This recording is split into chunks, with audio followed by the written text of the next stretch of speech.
एक दिन एक व्यक्ति एक हत्या की साजिश रच रहा होता है। एक ऐसा प्लान बनाते हुए नज़र आता है कि उसको लगता है कि हम मेरा प्लान सफल हो जाएगा और मुझे पुलिस पकड़ भी नहीं पाएगी। लेकिन वह इस बात से अनजान था कि पुलिस के हाथ बहुत लंबे होते हैं और गुनहगार को गुनाहों की सज़ा एक न एक दिन जरूर मिलती है। नमस्कार, प्रणाम। मैं आप सबका अपना विशु राय स्वागत करता हूं आप सभी का विशु वारदात तक के एक और नए एपिसोड में। कहानी शुरू करें इससे पहले अगर आप चैनल पर नए हैं तो चैनल को सब्सक्राइब करें, वीडियो को लाइक करें, शेयर करें अपने अजीज दोस्तों और रिश्तेदारों में। चैनल नया है तो आपके प्यार और सपोर्ट की आवश्यकता है। खैर, आते हैं कहानी पर। कहानी है ओडिशा के गंजाम जिले के श्रीराम नगर कॉलोनी की। श्रीराम नगर कॉलोनी में एक लड़का जिसका नाम पदम रहता है। परिवार में उसके माताजी, पिताजी और उसकी एक बहन रहती हैं और वह काफ़ी गरीब लड़का रहता है। वो एक दिन अपने पिता से बोलता है कि मेरे पास पिताजी इतने पैसे तो नहीं हैं और कुछ रोज़गार भी नहीं मिल रहा है, तो मैं चाहता हूँ कि एक दुकान खोल लूँ। लेकिन उसके पास पैसा कम होता है तो वह सोचता है कि मैं अगर छोटा काम करूँगा, अपने ही शहर में करूँगा, तो मेरी काफ़ी बदनामी होगी। इस कारण वह कुछ पैसे लेकर सूरत चला जाता है। सूरत चला जाता है तो वह सबसे पहले एक फ़्लैट लेता है रहने के लिए। उसके बाद वह गांधीनगर चौराहे पर जाता है और वहाँ एक जगह ढूंढता है जहाँ वह अपने ठेला लगा सके। वह एक ठेले की व्यवस्था करता है और पकौड़े बेचना शुरू करता है।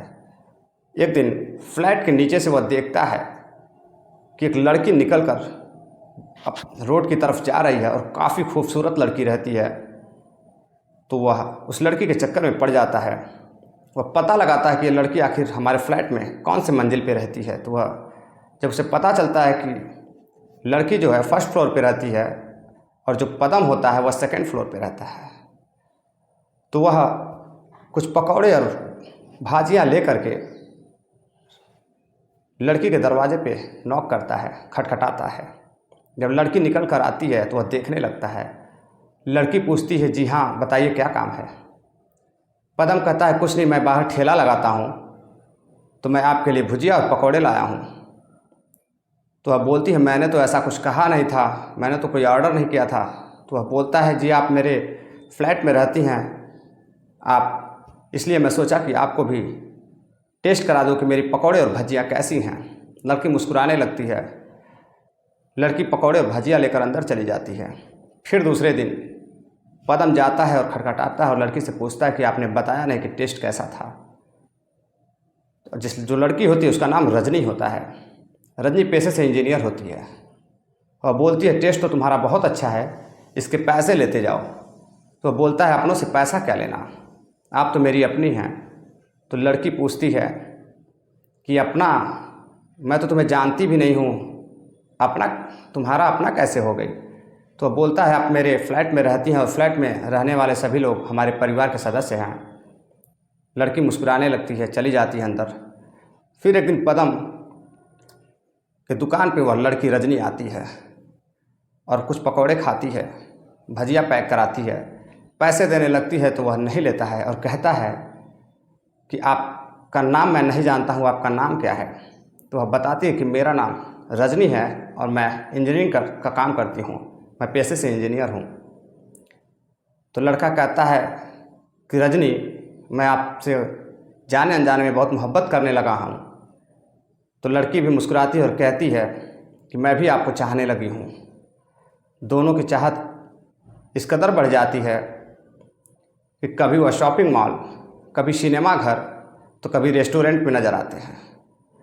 इधर कदम कुछ पैसे उस लड़की के ऊपर उड़ाता, खर्च करता और कुछ पैसे बचाकर अपने परिवार में भेजता। जब 3-4 महीने बीत जाते हैं तो एक दिन पदम जाता है एक मॉल में अपने लिए शर्ट लेने। तो वह देखता है कि लड़की रजनी किसी लड़के के साथ बाहों में बाहें डालकर घूमते हुए नजर आती है। वह गुस्से से पागल हो जाता है और घर चला आता है। जब रजनी शाम को घर आती है तो वह उससे पूछता है कि वह लड़का कौन था जिसके साथ तुम घूम रही थी। तो वह बताती है कि वह मेरा बॉयफ्रेंड था और मैं उससे शादी करने वाली हूँ। तभी पदम बोलता है कि मैं कौन हूँ। तो वह कहती है कि तुम तो दोस्त हो। तो पदम बोलता है कि मैं तो आपसे प्यार करता हूँ, आप भी मुझसे प्यार करती हैं और हम दोनों शादी करने वाले हैं। तो वह कहती है तुम अपनी शक्ल नहीं देख रहे हो, तुम अपनी औकात भूल रहे हो क्या? मैं पेशे से इंजीनियर और तुम्हारे जैसे भिखारी ठेले लगाने वाले से, मैं पकौड़े बेचने वाले से मैं शादी करूँगी? क्या मेरी कोई इज्जत मर्यादा नहीं है? यह बात कहते हुए रजनी उसको डांट कर भगा देती है और दरवाजे को लॉक कर लेती है। उधर पदम काफ़ी गुस्से में अपने रूम में जाता है, फिर कुछ सोचता है, फिर आता है, दरवाज़ा खटखटाता है और रजनी खोलती है, बोलती है तुम फिर आ गए। पदम बोलता है कि मैं तुम्हारे बॉयफ्रेंड की हत्या कर दूंगा। बॉयफ्रेंड का नाम सचिन रहता है। बोलता है मैं सचिन की हत्या कर दूंगा, मैं उसे मार डालूंगा। फिर रजनी दरवाज़ा बंद कर लेती है और वो अपने ठेले की तरफ जाता है और रात भर ठेले पे बिताता है और वह कुछ सोचता है। उसके बाद दूसरे दिन जैसे ही सुबह होती है, रजनी का बॉयफ्रेंड रजनी के रूम की तरफ आ रहा होता है। तभी पीछे से एक लोहे का राड उठाए पदम उस पर प्रहार कर देता है और उसका सर फट जाता है, काफ़ी खून फैलने लगता है और वहीं पर वह दम तोड़ देता है। उसके बाद पदम वहाँ से फरार हो जाता है। या जैसे ही उसकी हत्या की खबर फ्लैट में फैलती है, चारों तरफ लोग इकट्ठा होते हैं। रजनी भी दौड़ कर आती है और देखती है, चिल्लाने लगती है, रोने लगती है और कहती है कि इसकी हत्या पदम ने की है। तुरंत पुलिस को फ़ोन करते हैं, कॉलोनी के जो लोग होते हैं। पुलिस आती है और छानबीन करती है, लाश को पोस्टमार्टम भेज देती है। अपराधी की तलाश में जुट जाती है। पता चलता है कि वह उड़ीसा का रहने वाला है। पुलिस उड़ीसा भी जाती है लेकिन उसका कुछ पता नहीं चलता है। कई सालों तक पुलिस छानबीन करती है लेकिन पदम का कुछ पता नहीं चलता है। अंततः पुलिस परेशान होकर के केस को क्राइम ब्रांच को सौंप देती है। जब केस क्राइम ब्रांच को सौंप देती है तो क्राइम ब्रांच भी काफ़ी कोशिश करती है। 23 साल बीत जाते हैं लेकिन कुछ पता नहीं चलता है। एक दिन पदम के पिता की मृत्यु हो जाती है तो कॉलोनी के लोग सभी लोग मिलकर उनके पिताजी का अंतिम संस्कार कर रहे होते हैं। तभी एक व्यक्ति उसमें से बोलता है कि कैसा बेटा है पदम, अपने पिता का अंतिम संस्कार भी नहीं कर सका। अगर गुनाह किया है, हत्या किया है तो सरेंडर कर देता, आत्मसमर्पण कर देता तो शायद उसको अपने पिता को कंधा देने का एक अवसर मिल जाता। तभी वहाँ खड़ा एक साधु सारी बात सुन रहा होता है और वह बोलता है कि हो सकता है कि वह मर गया हो। यह बात सुनकर लोग सोचने लगते हैं तो कुछ लोग उसमें से तरह तरह की बातें करते हैं। कुछ लोग कहते हैं कि वह देश छोड़कर भाग गया है, नहीं तो अपने पिता की मृत्यु की खबर सुनकर वह जरूर आता। एक दिन कुछ साधु अपनी टोलियों के साथ मथुरा पहुंचते हैं। मथुरा में एक आश्रम है, कुंजकुटी आश्रम। कुछ साधु टोलियों के साथ उस कुंजकुटी आश्रम के पास जाकर रुकते हैं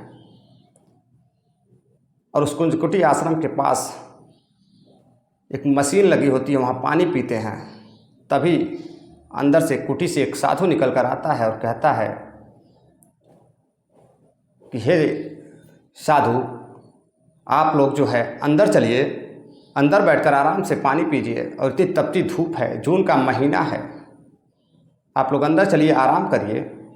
जब लोग अंदर जाते हैं तो देखते हैं कि कोने में एक व्यक्ति बैठा होता है, एक साधु बैठा होता है। 50 साल लगभग उसकी एज रहती है और वह बैठकर कुछ किताबें पढ़ रहा होता है, आध्यात्मिक किताबें पढ़ रहा होता है। तीनों व्यक्ति वहाँ जो पास में साधु मौजूद रहते हैं, साधु संत रहते हैं, उनसे पूछते हैं कि वह महाराज जी कौन है जो बैठकर किताबें पढ़ रहे हैं। तो उसमें से एक साधु बोलता है कि वह महाराज जी हैं, महंत जी हैं, उनसे शाम को मुलाकात होगी, आप लोग आराम करिए, मैं आपके लिए खाना लगवाता हूँ, खाना पीना खाइए और आराम करिए। जो तीनों मंडली के जो साधु होते हैं उनका नाम मच्छिंद्रपाल और एक का नाम कालीनाथ, और जो उनमें सबसे मेन होते हैं मंडली के हरिदेव, जिनको गुरुनाथ कह के लोग बुलाते हैं। तभी शाम को 5 बजे महाराज जी अपने कुटिया से बाहर आते हैं, यानी कि अपने रूम से बाहर आते हैं। यह तीनों लोग चरण स्पर्श करते हैं महाराज जी के और पूछते हैं कि गुरुदेव हम यहाँ 3 दिनों के लिए रहना, 2-3 दिनों के लिए यहाँ हम रहना चाहते हैं, क्या हम रह सकते हैं? तो जो महाराज होते हैं वो कहते हैं बिल्कुल यह कुटिया आपकी है, साधु संतों के, आप रह सकते हैं। काफ़ी अच्छी अच्छी बातें करते हैं। देखते देखते 3 दिन गुजर जाता है। चौथे दिन जो गुरुदेव होते हैं यानी कि हरिनाथ, जो मंडली आई होती है 3 लोगों की, 3 संतों की, उन तीनों संतों में जो सबसे बड़े होते हैं उनका नाम हरिनाथ रहता है। उनको प्यार से लोग गुरुदेव कहते थे क्योंकि वो बड़े थे। गुरुदेव बैठते हैं महाराज जी के पास, जो वहाँ के महंत रहते हैं कुंज कुटी के, और उनसे वार्तालाप करने लगते हैं। तभी हरिनाथ एक गांजे की पुड़िया निकालते हैं और गांजा बनाते हैं और चीलम में भरते हैं और पीने लगते हैं। तभी गुरुदेव जो महाराज होते हैं वह कहते हैं कि कहाँ से लाए हो? तो वह बोलता है कि महाराज मेरे यहाँ की बहुत ही प्रसिद्ध गांजे हैं, यह गांजा मैं अपने घर से लाया हूँ, मैं यूपी का रहने वाला हूँ। महाराज जी कहते हैं कि थोड़ा सा मुझे भी चिखाओ, मैं भी देखूँ कैसा है। महाराज जी भी 2-3 कस मारते हैं और मस्त हो जाते हैं। उधर हरिनाथ महाराज जी के बारे में पूछता है कि महाराज जी आप साधु कैसे बने, क्या आपका भी कोई परिवार है? तो बोलते हैं हाँ है ना, मेरी एक माँ है, पिताजी का देहांत हो चुका है, एक बहन है। तभी हरिनाथ बोलते हैं कि पत्नी भी होगी? तो वह बोलते हैं नहीं, एक प्रेमिका थी जिसने मेरे साथ बेवफाई की और मैंने उसे छोड़ दिया। तभी हरिनाथ कहते हैं कि अगर मेरी प्रेमिका मेरे साथ बेवफाई करती तो मैं उसका गला दबाकर मार डालता। तो गुरुदेव कहते हैं नहीं, मैं उससे बेहद प्यार करता था, इसलिए मैं उसकी हत्या नहीं कर सका। वह जिससे प्यार करती थी मैंने उसकी हत्या कर दी। पुलिस ने मेरे ऊपर 45,000 का इनाम भी रखा है और आज तक मुझे पकड़ नहीं सकी। तभी हरिनाथ मुस्कुराते हुए अपने कमर के पास हाथ ले जाते हैं और कहते हैं पदम, मैं तुम्हारे लिए फांसी का फंदा लाया हूँ। तभी अचानक से जो महाराज होते हैं वह चौंक कर बोलते हैं हरिनाथ यह क्या कह रहे हो, तुम्हें मेरा नाम कैसे पता है? सारे साधु संत देखने लगते हैं हरिनाथ की तरफ। तभी हरिनाथ अपने कमर के पास से रिवॉल्वर निकालते हैं और महाराज जी के पास सटा देते हैं और बोलते हैं पदम, मैं तुम्हारा सारा इतिहास और भूगोल जानता हूँ, मुझे तुम्हारी कुंडली पता है।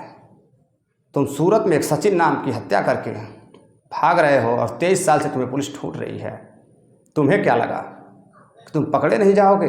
इस बात से महाराज सन्न रह जाते हैं। सभी साधु संत दंग रह जाते हैं, हैरान रह जाते हैं कि आखिर जिस महाराज के साथ हम रहते थे, उनकी हम पूजा करते थे, यह महाराज नहीं है, एक कातिल है। और जो हरिनाथ रहते हैं वह ASI क्राइम ब्रांच के, जिनका नाम सहदेव रहता है, और जो भजेंद्रनाथ और महेंद्रनाथ रहते हैं वह 2 हेड कांस्टेबल होते हैं साधुओं के भेष में। महाराज को पकड़ते हैं यानी कि पदम को पकड़ते हैं और उनके गांव उड़ीसा लेकर जाते हैं। उड़ीसा में भी पुलिस छानबीन कर रही होती है, वहाँ पर भी उन्हें सौंपते हैं। उसके बाद वहाँ से वह सूरत लेकर जाते हैं, सूरत की पुलिस के हवाले कर देते हैं। और सूरत के जो कमिश्नर होते हैं उनका नाम अजय रहता है। अजय जी जो है काफ़ी इनाम, जो क्राइम ब्रांच की टीम होती है उनका प्रमोशन करते हैं, उनको काफ़ी इनाम देते हैं। खैर, गुनाहों की सज़ा गुनहगार को एक दिन मिलनी थी और पदम ने जो गुनाह किया था जाने या अनजाने में, उसकी सज़ा तो उसे मिली। कोई कितनी भी बड़ी साजिश रच ले लेकिन उसकी सज़ा तो उसको मिलनी होती है। पुलिस की जो हाथ है वह गुनहगारों के गले तक एक ना एक दिन पहुंच ही जाता है। खैर, इस कहानी को सुनाने का मकसद आपको जागरूक करना था, सावधान करना था, न कि किसी को परेशान करना है। साथियों ने कमेंट किया है इसमें साहिल खान हैं, भुवन खंडेलवाल हैं, उमेश हैं, गुरप्रीत जी हैं। अगर आप भी चाहते हैं कि आपका नाम लिया जाए इस वीडियो में, तो कमेंट में अपने नाम के साथ साथ आप जहाँ के भी रहने वाले हैं, देश विदेश जहाँ से भी आप हमारी वीडियो देखते हैं, अपनी जगह का नाम ज़रूर लिखें। मिलते हैं एक और कहानी के साथ, तब तक के लिए जय हिंद।